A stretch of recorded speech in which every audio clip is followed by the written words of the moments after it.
नमस्कार प्रिय दर्शकों, श्री कृष्ण के अनमोल वचन को जो मनुष्य अपने जीवन में इस्तेमाल करता है, जिसको सुनकर कर आप अपने जीवन को सफल बना सकते हैं। श्री कृष्ण की भक्ति बेहद ही दुर्लभ है। जो श्रद्धा भाव से कृष्ण का दास होता है वह सारे जगत को जीत जाता है। इस वीडियो में हम जानेंगे श्री कृष्ण के अनमोल वचन जो हमारी जिंदगी बदल सकते हैं। इसे अपने जीवन में अपनाकर जीवन को संवार सकते हैं। तो दर्शकों, वीडियो शुरू करने से पहले सच्चे दिल से कमेंट में जय श्री कृष्ण जरूर लिखें। श्री कृष्ण कहते हैं, बुराई तो तुम्हें हजारों की भीड़ में भी तुम्हें ढूंढ लेगी, ठीक उसी प्रकार जैसे गायों की झुंड में बछड़ा अपने माँ को ढूंढ लेता है। परंतु जो बंसी वाले को दिल से मानता है वह बुराई में भी अच्छाई को ढूंढ लेता है। व्यक्ति को बुराई से बचकर रहना चाहिए। अगर कोई बुरा कर्म करता है तो वह कर्म उसको अपने जीवन में भोगना ही पड़ता है। जिस प्रकार बछिया झुंड में भी अपने माँ को ढूंढ लेती है, वैसे ही कर्म का फल आपको हजारों के भीड़ में भी ढूंढ लेगा। श्री कृष्ण कहते हैं, किसी जीव को कष्ट देकर आप मुझे खुश नहीं देख सकते हो। श्री कृष्ण जगत के स्वामी हैं, वह कण कण में निवास करते हैं। छोटे से छोटे जीव के हृदय में ईश्वर का वास होता है। उस जीव को कष्ट का अनुभव होना ईश्वर को कष्ट का अनुभव कराता है। अर्थात किसी जीव को कष्ट देकर अपने ईश्वर को खुश कैसे देख सकते हैं। जो अपने मन पर नियंत्रण नहीं रखता वह स्वयं का धीरे धीरे शत्रु बनता जाता है। मनुष्य का मन सदैव से चंचल रहा है। इस मन की चंचलता ने मनुष्य को पथभ्रष्ट तथा मार्ग से विचलित करने में कोई कसर नहीं छोड़ी। जो व्यक्ति अपने मन को नियंत्रण में नहीं रखता वह धीरे धीरे स्वयं का शत्रु बन जाता है। वह दिन मत दिखाना कान्हा कि हमें खुद पर गुरूर हो जाए, रखना अपने दिल में इस तरह कि जीवन सफल हो जाए। जो कृष्ण का दास हो जाता है वह अपने आराध्य से ऐसे दिन ना दिखाने की कामना करता है जिससे उसमें कभी गुरूर आ जाए। वह तो अपने कृष्ण का सेवक बनकर ही जीवन सफल बनाना चाहता है। जो हुआ अच्छा हुआ, जो होगा अच्छा होगा। दुष्ट लोग अगर समझाने मात्र से समझ जाते तो यकीन मानो महाभारत कभी ना होता। जो दुष्ट लोग होते हैं वह कठोरता से ही मानते हैं। उनको समझाने के लिए कठोर व्यवहार करना आवश्यक है। अगर समझाने मात्र से दुष्ट समझ जाते तो बांसुरी बजाने वाला कभी महाभारत नहीं होने देता। स्वयं को मुझ पर छोड़ दो, अपने कर्म पर ध्यान दो। कर्म ऐसा जो स्वार्थ रहित पाप रहित हो। श्री कृष्ण अपने भक्तों को कर्म का मार्ग दिखाना चाहते हैं। वह कहते हैं, अपने कर्म समाज के प्रति और मानव कल्याण के प्रति केंद्रित करते हुए करो। बाकी फल की चिंता मत करो, उन सभी कर्मों को मुझे समर्पित करो। इस मार्ग को अपनाकर तुम मुझे प्राप्त कर सकते हो, मेरे प्रेम का भागीदार बन सकते हो। जिंदगी में सदैव अवसरों का आनंद लेना चाहिए, लेकिन किसी के भरोसे को तोड़कर नहीं। जिंदगी में भरोसा एक ऐसी चीज है जिसे प्राप्त करना वर्षों की मेहनत के समान है। फिर भी यह प्राप्त हो या नहीं, यह भाग्य पर निर्भर करता है। किंतु भरोसे को तोड़कर पुनः प्राप्त करना यह संभव नहीं है। इसलिए जिंदगी में अवसरों का आनंद सदैव ले, लेकिन भरोसे को कभी टूटने ना दें। प्रेम में कोई वियोग नहीं होता, प्रेम ही अंतिम योग है, अंतिम मिलन है। कभी भी स्वयं पर घमंड मत करना, पत्थर भी भारी होकर पानी में अपना वजूद खो देता है। जो व्यक्ति अपने अहंकार से भारी हो जाता है, जिसमें अभिमान भर जाता है, वह उस पत्थर की भांति होता है जो भारी होने के बावजूद भी नदी की धारा में डूबकर अपना अस्तित्व खो देता है। अगर ईश्वर तुम्हें ज्यादा प्रतीक्षा करवा रहे हैं, हो सकता है जितना तुमने मांगा उससे ज्यादा देने वाला हो। अगर किसी लक्ष्य, खुशी या सफलता की प्राप्ति में लंबा समय लग रहा है, प्रतीक्षा की अवधि अधिक है, तो हो सकता है आपकी अपेक्षा से ज्यादा आपको मिलने वाला है। अपने कर्म पर अडिग रहिए और विश्वास रखिए उस ईश्वर पर जो आपके कर्म की परीक्षा ले रहा है। प्रेम कभी ना समाप्त होने वाली प्रक्रिया है। जिस व्यक्ति को प्रेम हो जाता है वह फिर जीवन और जीवन के बाद भी प्रेम के वशीभूत रहता है। प्रेम को प्राप्त करने के लिए त्याग, तपस्या और योग का सहारा लेना पड़ता है। ज्यादा हंसने और बोलने वाला व्यक्ति अगर चुप हो जाए तो मान लेना वह भीतर से टूट चुका है। जो व्यक्ति सदैव हंसता खेलता मुस्कुराता रहता हो, अगर वह अपने स्वभाव से भिन्न हो जाए, अर्थात चुप गुमसुम उदास रहने लगे, तो समझना उसके हृदय में एक पीड़ा है। उस पीड़ा ने उसे कमजोर बना दिया है। जिस व्यक्ति के पास संतुष्टि नहीं है, उसे कितना भी मिल जाए वह असंतुष्ट ही रहेगा। जिस व्यक्ति के पास संपूर्ण धन दौलत, ऐश्वर्य, वैभव सब है मगर संतुष्टि नहीं है, उस धन दौलत का कोई अर्थ नहीं। वह सदैव असंतुष्ट की स्थिति में ही रहता है। जिसके पास संतुष्टि है वह थोड़े में भी संतुष्ट रहता है। क्रोध की अवस्था में भ्रम जन्म लेता है। भ्रम बुद्धि को नष्ट कर देती है। बुद्धि के नष्ट होते ही व्यक्ति का पतन हो जाता है। क्रोध व्यक्ति का सबसे बड़ा शत्रु है। क्रोध के जन्म लेते ही व्यक्ति अपना विवेक खो देता है। विवेक के खो जाने पर व्यक्ति अपने पतन के मार्ग में उन्मुख हो जाता है। क्रोध की अवस्था से सदैव बचना चाहिए। जीवन ना तो भविष्य में है और ना ही अतीत में। जीवन तो बस इस पल में है, केवल इस पल में। जो लोग जीवन को भूत और अतीत के भरोसे छोड़ देते हैं, उन्हें श्री कृष्ण सावधान करते हैं। जीवन का अर्थ ना भूत है ना भविष्य।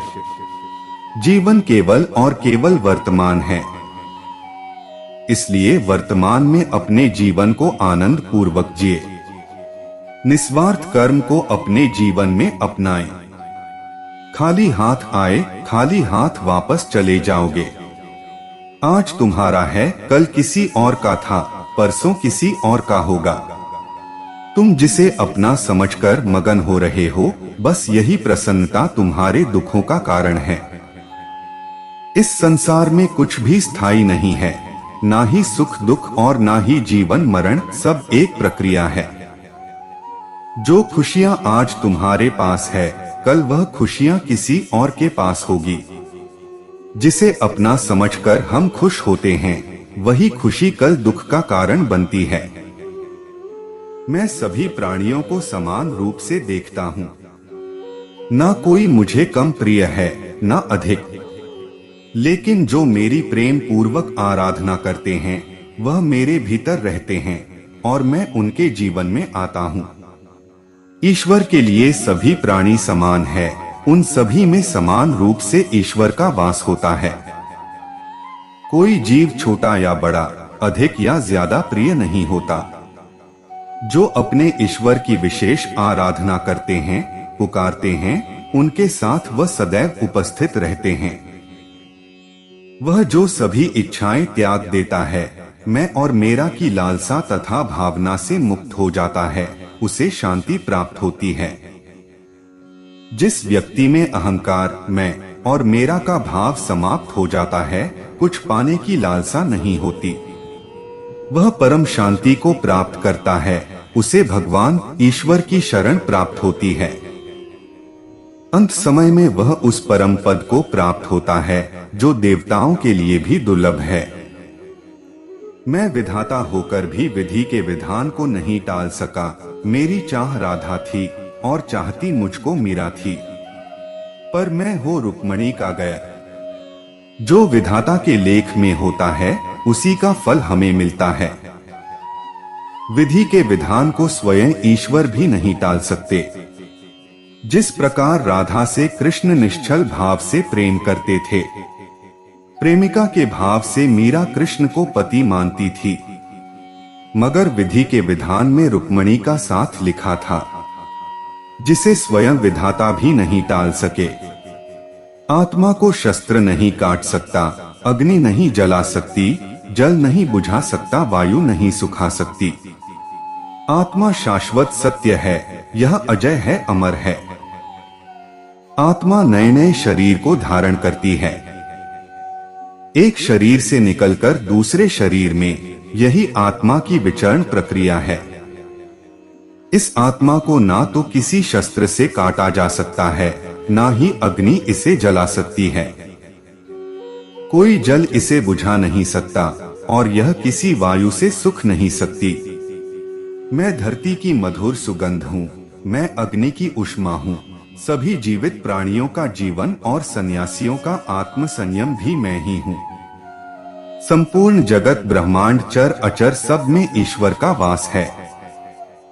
यह ईश्वर की माया ही है जो पूरे ब्रह्मांड में व्याप्त है। वही ईश्वर धरती पर मधुर संगीत है, वही ईश्वर अग्नि की ऊष्मा है। उसी ईश्वर का वास प्रत्येक प्राणियों में है। जो सन्यासियों के चित्त को शांत कर साधना में लीन करता है, वह आत्म संयम भी ईश्वर ही है। फल की अभिलाषा छोड़कर कर्म करने वाला पुरुष ही अपने जीवन को सफल बनाता है। जो व्यक्ति कर्म में विश्वास रखता है, अपने कर्म से पीछे नहीं हटता, फल की चिंता नहीं करता, वह पुरुष अपने जीवन को सफल बनाता है। फल की चिंता करने वाला व्यक्ति कभी अपने जीवन को सफल नहीं बना सकता। जो अपने हिस्से का काम किए बिना ही भोजन पाते हैं, वह चोर हैं। यह जीवन कर्म प्रधान है। जो व्यक्ति कर्म करके एवं परिश्रम करके अपने लिए कुछ अर्जित करता है, वह वास्तविक रूप से उस फल का भागी है। अन्यथा वह चोर की भांति है, जिसे बैठे बिठाए सब मिल जाता है। जिस व्यक्ति को आपकी कदर नहीं, उसके साथ खड़े रहने से अच्छा आप अकेले रहें। जिस व्यक्ति के पास आपके लिए मान सम्मान और कदर ना हो, उनके साथ रहना व्यर्थ है। वह सदैव आपके लिए शत्रुता का भाव रखते हैं।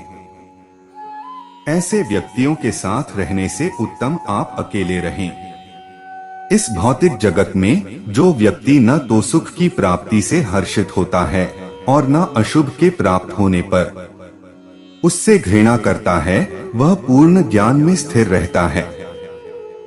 यह संसार नश्वर है। इस जगत में दुख सुख हर्ष विषाद आदि लगा रहता है।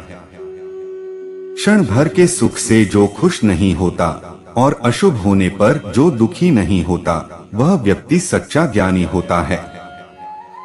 उसे ज्ञात होता है यहाँ सब क्षण भर के लिए होता है, भले ही वह सुख हो चाहे दुख। हद से ज्यादा सीधा साधा होना भी ठीक नहीं, क्योंकि जंगल में सबसे पहले सीधे पेड़ों को काटा जाता है। इस जीवन में अधिक सीधा होना, सरल होना भी अनुचित है। जो सरल और सीधे स्वभाव का होता है, लोग उसका अनायास फायदा उठाते हैं। जन्म लेने वाले के लिए मृत्यु उतनी ही निश्चित है जितना कि मृत होने वाले के लिए जन्म लेना। इसलिए जो अपरिहार्य है उस पर शोक मत करो। यह पृथ्वी नश्वर है, यहाँ सब कुछ गतिमान है। जिस प्रकार सुख दुख जीवन में आता जाता है, उसी प्रकार मृत्यु और जन्म यहाँ लगा रहता है। इसमें खुश होना या दुख मनाना व्यर्थ है। मुंह से माफ करने में किसी को वक्त नहीं लगता, पर दिल से माफ करने में सारी उम्र बीत जाती है। मुंह से माफी देना और हृदय से माफी देने में काफी अंतर है। मुख द्वारा दिए गए माफी को तत्काल प्राप्त किया जा सकता है, किंतु दिल की माफी प्राप्त करने में उम्र बीत जाती है।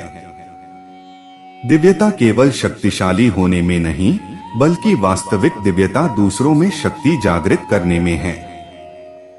दिव्यता को प्राप्त करने वाला व्यक्ति शक्तिशाली तब तक नहीं हो सकता जब तक वह दूसरों के हित में ना हो। वह व्यक्ति दूसरों को दिव्य बनाए, इसमें उसके शक्तिशाली होने का परिचय मिलता है। जिंदगी के इस रण में खुद ही कृष्ण, खुद ही अर्जुन बनना पड़ता है। रोज अपना ही सारथी बनकर जीवन के महाभारत से लड़ना पड़ता है। यह जीवन एक रणभूमि है, यहाँ निरंतर संघर्षों का सामना करना पड़ता है। इस संघर्ष रूपी महाभारत में स्वयं अपना सारथी, अपना मार्गदर्शक और योद्धा बना होता है। अच्छी किस्मत के लोग थोड़ा भी बुरा होने पर भगवान को कोसते हैं और बुरी किस्मत के लोग थोड़ा भी अच्छा होने पर भगवान का स्मरण और धन्यवाद करते हैं। जिनकी किस्मत अच्छी होती है, जिनके पास किसी साधन की कोई कमी नहीं होती, वह थोड़ा सा भी कष्ट नहीं झेलते। थोड़ी सी भी कमी होने पर भगवान को कोसते हैं। वहीं जिनके पास अभाव होता है, जिनके पास साधन की कमी होती है, उनके पास थोड़ी सी भी बरकत हो या खुशी मिले, वह भगवान को धन्यवाद करते हैं। जब आप प्रभु के साथ जुड़ जाओगे तो आपकी परीक्षा आरंभ हो जाएगी। कुछ लोग इसे दुख समझते हैं तो कुछ लोग प्रभु की कृपा। प्रभु अपने भक्तों की सदैव परीक्षा लेते रहते हैं। इस परीक्षा में भक्तों को अनेकों कष्टों का सामना करना पड़ता है। सामान्य लोग इसे अपना दुख मानकर पीछा छुड़ाते हैं। वही साधक तथा प्रेमी प्रभु की इच्छा समझकर उसका सामना करते हैं। तेरे साथ को तरसे, तेरी बात को तरसे, तेरे होकर भी एक मिलन को तरसे। कृष्ण और राधा का प्रेम अविरल बहती गंगा के समान शुद्ध है। परस्पर एक होते हुए भी दोनों एक दूसरे से मिलने को तरसते हैं, एक दूसरे से बात करने को सोचते हैं। एक दूसरे के होकर भी मिलन की संभावना नहीं है। प्रहलाद जैसा विश्वास हो, भीलनी जैसी आस हो, द्रौपदी जैसी पुकार हो, मीरा जैसा इंतजार हो, तो कृष्ण को आना ही पड़ता है। कृष्ण को जो भी भक्त सच्चे हृदय से पुकारता है, वह उनके साथ सदैव खड़े हो जाते हैं। जो है माखन चोर, जो है मुरली वाला, वही है हम सबके दुख दूर करने वाला। जो माखन चोर है, जो मुरली वाला है, वही सबके दुख हरने वाला है। संकट से बचाने वाला है और सुख का संचार करने वाला है। संसार के संयोग में जो सुख प्रतीत होता है, उसमें दुख भी मिला रहता है, परंतु संसार के वियोग से सुख दुख से अखंड आनंद प्राप्त होता है। सांसारिक सुख क्षणिक होता है, जो सुख आज प्राप्त हो रहा है वह सुख स्थायी नहीं है। यह सुख आपके साथ सर्वथा नहीं रहने वाला, आपको दुख भी प्राप्त होगा, परंतु संसार से वियोग अर्थात मुक्ति परम आनंद को प्राप्त कराती है, यह ईश्वर तक पहुंच आती है। जीवन में आधे दुख इस कारण जन्म लेते हैं क्योंकि उनसे आशाएं बड़ी होती है। इन आशाओं का त्याग करके देखो, जीवन में सुख ही सुख है। आशाएं व्यक्ति को दुख के मार्ग पर ले जाती है। आशाएं बड़ी प्रबल होती है। आशा अनुरूप कार्य होने पर जहां खुशी मिलती है, वही आशा के विरुद्ध कार्य होने पर दुख का पहाड़ टूट जाता है। व्यक्ति जीवन में आशा दुख का प्रमुख कारण है। लोग कहते हैं अपनों के आगे झुक जाना चाहिए, किंतु सच बात तो यह है, जो अपने होते हैं वह कभी झुकने नहीं देते। जो लोग यह कहते हैं अपनों के आगे झुकने में बुराई नहीं है, उन्हें यह भी मालूम होना चाहिए जो अपने होते हैं वह कभी झुकने नहीं देते। राधा कृष्ण का मिलना तो बस एक बहाना था, दुनिया को प्यार का सही मतलब समझाना था। राधा और कृष्ण दोनों अवतारी थे। दोनों का जन्म कुछ विशेष परिस्थितियों के लिए हुआ था। उन दोनों का मिलना बिछड़ना बस एक प्रक्रिया मात्र थी, जिसके माध्यम से प्रेम का वास्तविक रूप समाज में दिखाना था। प्रेम और आस्था दोनों पर किसी का जोर नहीं, यह मन जहां लग जाए वही ईश्वर नजर आता है। आस्था और प्रेम पर व्यक्ति का स्वयं नियंत्रण होता है। जहां आस्था और प्रेम लग जाता है वही श्री कृष्ण के दर्शन हो जाता है, क्योंकि श्री कृष्ण सर्वव्यापी है।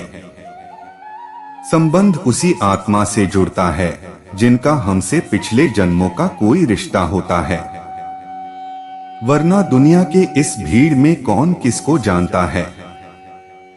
माना जाता है जीवन के पूर्व कर्मों का फल इसी जन्म में प्राप्त होता है। जितने भी रिश्ते नाते सुख दुख व्यक्तिगत जीवन में प्राप्त होते हैं वह पूर्व जन्मों का फल है, वरना कौन इतनी बड़ी दुनिया में आपसे दिल लगाता है। एक अच्छे चरित्र का निर्माण हजारों ठोकरें खाने के बाद ही होता है। क्या तुम यह अनुभव नहीं करते कि दूसरों के ऊपर निर्भर रहना बुद्धिमानी नहीं है? दृढ़ता पूर्वक खड़ा होकर कार्य करना चाहिए। धीरे धीरे सब कुछ ठीक हो जाएगा। जिस व्यक्ति के साथ श्रेष्ठ विचार रहते हैं फिर वह व्यक्ति कभी अकेला नहीं होता। उठो और तब तक मत रुको जब तक लक्ष्य प्राप्त ना हो जाए। अपनी अंतरात्मा को छोड़कर किसी के आगे मस्तक मत झुकाओ। ईश्वर तुम्हारे अंदर ही विद्यमान है, इसका अनुभव करो। जैसा तुम सोचोगे वैसे ही बन जाओगे। खुद को निर्बल मानोगे तो निर्बल, सबल मानोगे तो सबल ही बन जाओगे। दिल और दिमाग के टकराव में सदैव दिल की सुनो। विश्व में अधिकांश लोग इसलिए असफल हो जाते हैं क्योंकि उनमें समय पर साहस का संचार नहीं होता, वह भयभीत हो उठते हैं। एक समय में एक काम करो और इसे करते समय अपनी पूरी आत्मा को इसमें शामिल करने के लिए सभी को छोड़ दो। कहा जाता है एक वक्त में एक काम को पूरी निष्ठा के साथ करना चाहिए। जो व्यक्ति इस नीति को अपनाता है वह सदैव ध्यान केंद्रित कार्य करता है। जो व्यक्ति एक समय अनेकों काम पर ध्यान रखता है वह लापरवाही का शिकार होता है। कार्य की असफलता इस पर निर्भर करती है कि वह एक समय में कितने कार्य पर ध्यान देता है। क्या वह पूरी निष्ठा और लगन के साथ कार्य कर रहा है, यह भी महत्व रखता है। संघर्ष जितना बड़ा होगा जीत उतनी ही शानदार। जीवन में जब तक जीना है तब तक सीखना है। अनुभव ही जीवन का सर्वोत्तम शिक्षक है। पवित्रता, धैर्य और दृढ़ता यह तीनों सफलता के लिए आवश्यक है और सबसे ऊपर प्यार है। प्यार वह चीज है जो बचपन में मुफ्त मिलता है, जवानी में कमाना पड़ता है, बुढ़ापे में मांगना पड़ता है। कभी कमजोर मत पड़ो, आप अपने आप को शक्तिशाली बनाओ, आपके भीतर अनंत शक्ति है।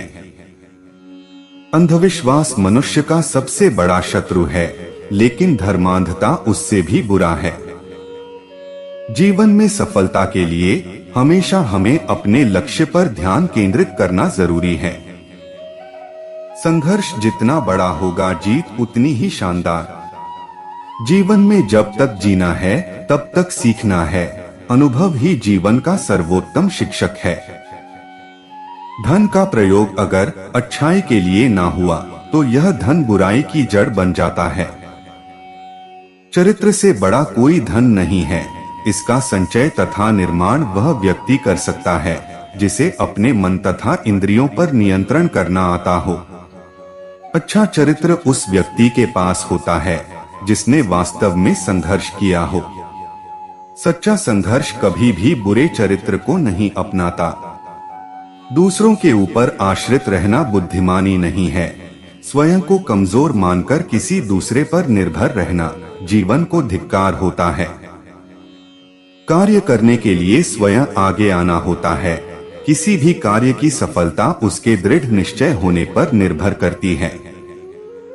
सफलता असफलता कार्य के दो पहलू हैं, कोई एक तो अवश्य ही प्राप्त होगा।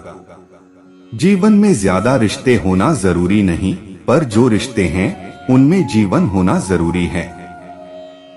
आधुनिक भौतिक विज्ञान उन्हीं निष्कर्षों पर पहुंचती है जिन पर भारतीय वेदांत युगों पहले पहुंच चुका है। स्वामी विवेकानंद भारतीय संस्कृति के प्रबल समर्थक है। इसका प्रमाण उन्होंने अमेरिका के ऐतिहासिक भाषण में दिया था।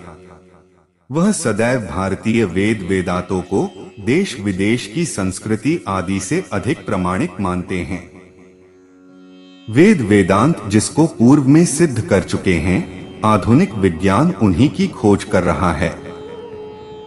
किसी मकसद के लिए खड़े हो तो एक पेड़ की तरह गिरो तो एक बीज की तरह, ताकि दोबारा उगकर उसी मकसद के लिए फिर से जंग कर सको।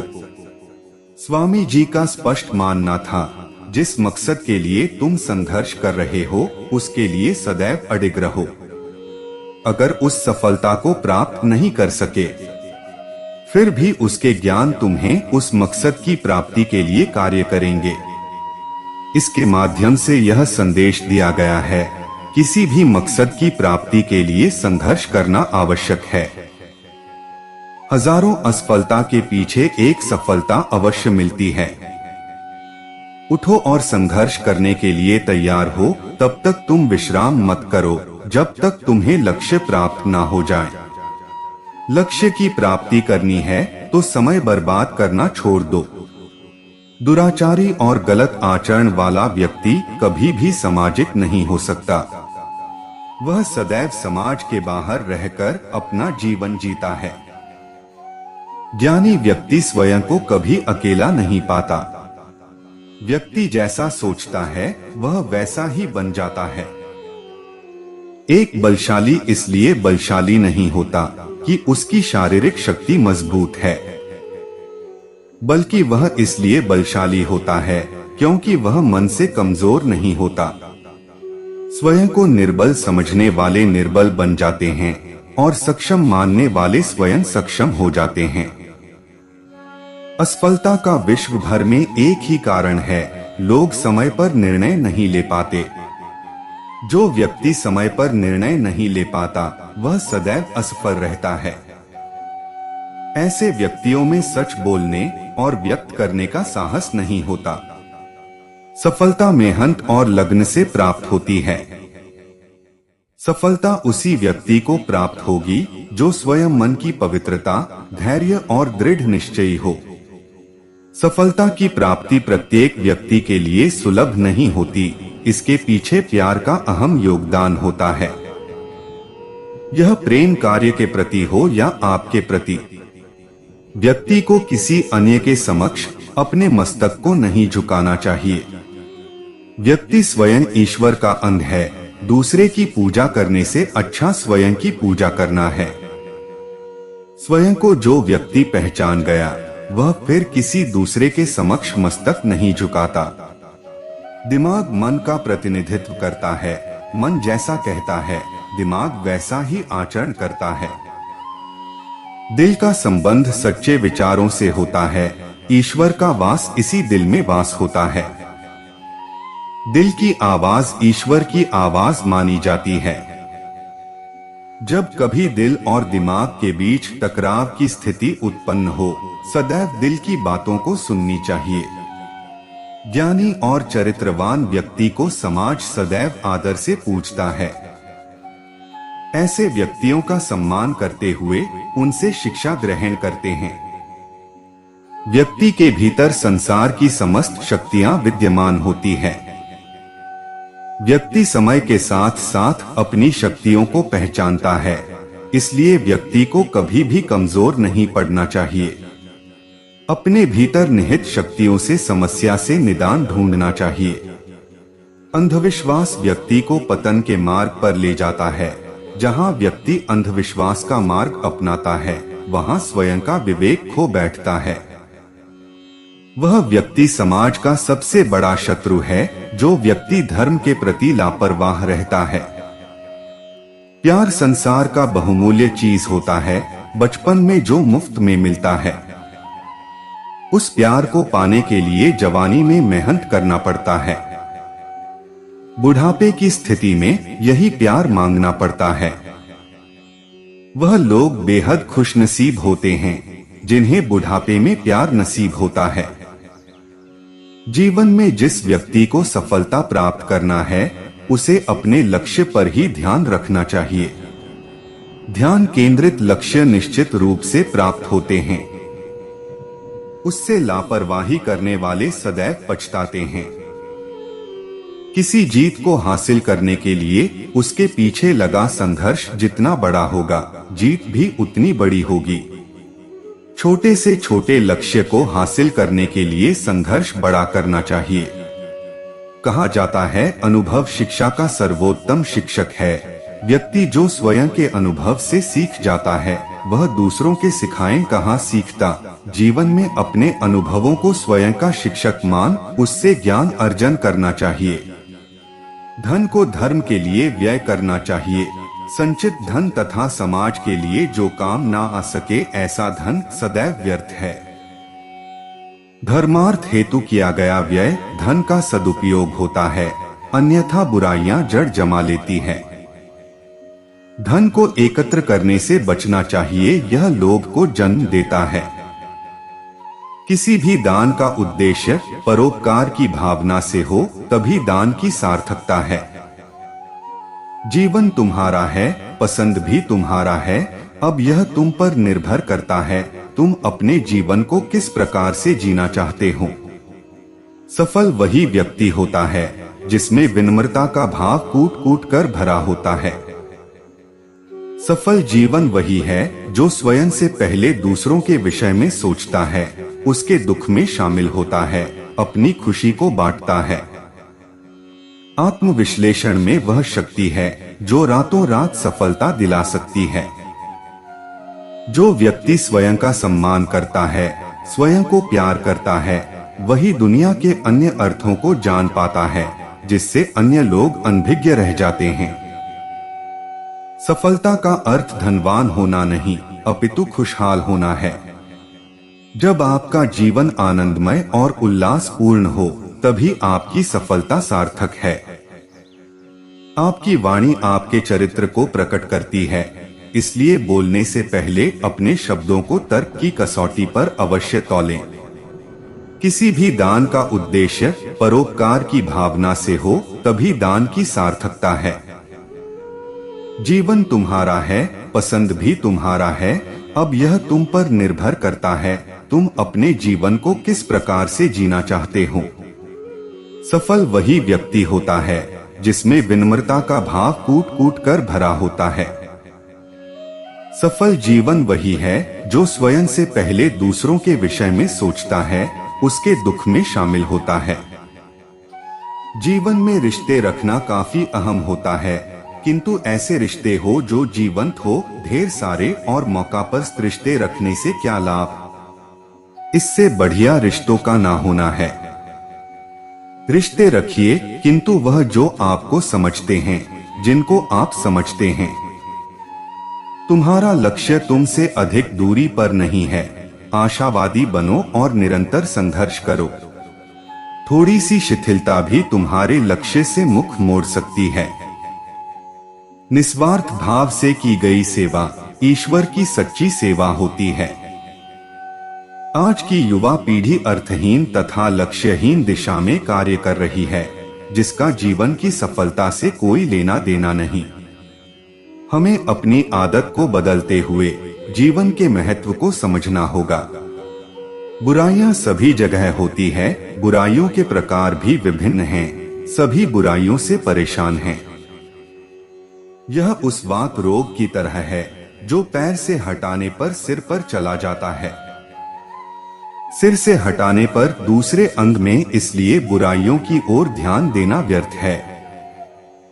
हमारे दर्शन शास्त्रों में भी लिखा है, अच्छे और बुरे का आपसी संबंध होता है। यह एक ही चीज के दो पहलू हैं। जहां समुद्र में लहर उठेगी वहीं दूसरी ओर गड्ढा भी होगा। धैर्य रखें, सभी कार्य अपने समय से संपन्न होते हैं। आपकी उत्सुकता कार्य की सफलता में बाधा उत्पन्न कर सकती है। किसी महान कार्य को करते समय अपने मन को शांत करना होगा और अपने खून से जोश दूर करना होगा। अति उत्साह में व्यक्ति अपने स्वयं के कार्य बिगाड़ देता है। उत्तेजना में किए गए कार्य कभी सफल नहीं होते, इतिहास इसका गवाह है। स्वयं को सभ्य बताकर सनातन धर्म की भयानक बुराइयां करने वाले लोग कौन सी विद्वता का परिचय देते हैं। जिन्हें जीवन में सफलता या निर्धारित लक्ष्य को प्राप्त करना होता है, वह आशा का दामन पकड़ कर्म की कुदाली चलाते हैं। जीवन ही दुखमय है, इसका सिद्धांत ही एक दूसरे पर आधारित है। बिना किसी का भोजन छीने हम खुद एक कौर नहीं खा सकते, बिना किसी को मारे हम सांस नहीं ले सकते। यही प्रकृति का नियम है, यही दार्शनिक सिद्धांत है। क्या तुमने इस तथ्य पर विचार किया है, भारत में सभी संस्कारों की कमी थी? क्या तुमने अपने इतिहास को ध्यानपूर्वक पढ़ा है? तुम्हारा इतिहास सदैव गौरवशाली था, जिसे धूमिल किया गया। भारत के सभी विद्वानों ने समाज को जोड़ने का प्रयत्न किया। इस कार्य में उन्होंने अपना सर्वस्व न्योछावर कर जीवन समर्पित किया। विद्वानों का कर्तव्य होना चाहिए, कोई भी उनके शरण में आए उसे बताना चाहिए कि तुम पहले अच्छे थे और अब तुम और अच्छे हो सकते हो। बुराइयों को खत्म करने के लिए बाहरी उपाय ढूंढने के बजाय हमें भीतरी उपायों की ओर कार्य करना होगा। प्रत्यक्ष से नहीं, अप्रत्यक्ष उपायों से ही इसका सम्मान किया जा सकता है और यह सभी शिक्षा से ही संभव है। बुराइयां सभी में होती है, किंतु सच्चा हितैषी ही उन बुराइयों को दूर करने के लिए हर संभव उपाय करता है। बिना सहायता किए मार्गदर्शन दिखाएं उपदेश देना व्यर्थ है। कष्टों में रहते हुए उपदेश पाना कोई नहीं चाहता। जो साहित्य समाज को तोड़ने का कार्य करती है, जाति भाषा क्षेत्र पर भेदभाव करती है, वह साहित्य समाज के लिए कलंक है। अच्छाई बुराई सभी का अपना महत्व है। जो अच्छाई उनके लिए अमृत का कार्य करेगी, वही हमारे लिए जहर का कार्य भी कर सकती है। इसलिए व्यक्ति को अच्छाई और बुराई में फर्क करने के लिए शिक्षा की आवश्यकता होती है। तो प्रिय दर्शकों, उम्मीद करता हूँ कि आपको वीडियो पसंद आया होगा और आप हमारे चैनल पर नए हो तो वीडियो को लाइक और चैनल को सब्सक्राइब जरूर करें। आपके एक लाइक से ही हमें प्रेरणा मिलती है और हम मोटिवेट होते हैं। धन्यवाद।